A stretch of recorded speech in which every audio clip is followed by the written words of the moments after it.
माझा गुरुजी बद्दल मी तुम्हाला सांगू इच्छितो की लग्नानंतर माता गुजरीजी लग्नानंतर 28 वर्ष गुरुतेग बहादुरांनी म्हणजे गुरुजींच्या वडिलांनी छोट्याशा मुलांच्या आजोबांनी 28 वर्ष त्यांनी माता गुरुजींनी गुरुजींची सेवा केली. गुरुतेग बहादुरजींची ते 28 वर्ष तप करत राहिले एका बंद जागेमध्ये आणि त्याच्या दरवाजाच्या बाहेर माता गुजरीजी बसून राहिले. एक वेळ त्यांना अन्न पाणी द्यायचं, लग्नानंतर 28 वर्ष त्यांनी आपलं ब्रह्मचर्य पालन केलं आणि 28 वर्षानंतर मग त्यांना गुरुगोविंदसिंगजी त्यांच्या घरी अवतार धारण केला. तर अशा माता गुजरीजी त्यांची शक्ती किती, त्यांनी उद्देश किती चांगल्या पद्धतीने केला आपल्या नातवांना छोट्याशा मुलांना.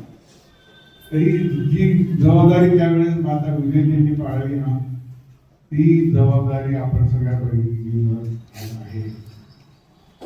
पुढची पिढी चांगल्या घरांसाठी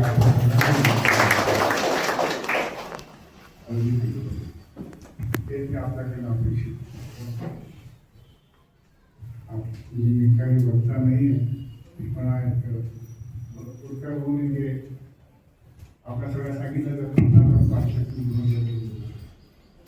आपण सगळ्यांना फार फार धन्यवाद मागायचे. धन्यवाद. जय महाराष्ट्र.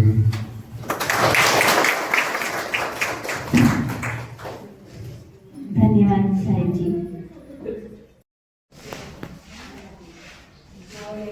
राखी पौर्णिमेचा सण आपण हवा तसा साजरा करू शकतो, ती करत नाही, वेळ नसतो. व्हॅलेंटाईन डे बघा तेवढे कारण की मर्यादा नकोय आम्हाला. राखी बांधली मुलीला की मर्यादा आली. व्हॅलेंटाईनला तर मास्तरीला सुद्धा मूळपत्र पाठवलं. काय दारिद्र्य आलं आमच्या समाजामध्ये. कुठल्या संस्कृतीतून कुठपर्यंत आपण चालत त्याचं आपल्याला भान नाही. आणि त्या इंग्रजीने आणखी पाच मारून ठेवली आमच्या समाजात. आपण ऐकलं हे आम्ही का करतो असे समारंभ का आम्ही करतो? समाजाच्या जागृतीसाठीच करतो. तुमची सगळ्यांची मुलं माझ्या शाळेत नाही आहे. शाळा काढायचं काही कारण नाही आम्हाला. ना मला पैसे कमवायचे, ना आपल्या साथीबाईंना कमवायचे, ना शोत्रीबाईंना कमवायचे, ना कोणाला. आणि अशी तरुण मुलं आम्हाला फुकट शिकवतात, संस्कृत शिकवतात. गणेश आमच्याकडे संस्कृत शिकवतो. हे का करतोय आम्ही? हे असे कार्यक्रम आम्हाला खूप करायचे. बरं ह्याच्यातही तुम्हाला एक छोटीशी गोष्ट सांगतो. मी जर असं डिक्लेअर केलं असतं की वीर बालक दिनाची माहिती देण्यासाठी मी तुम्हाला बोलवतोय, खरं सांगतो तुम्हाला वाईट वाटेल पण तुमच्यातल्या 80% लोकांनी.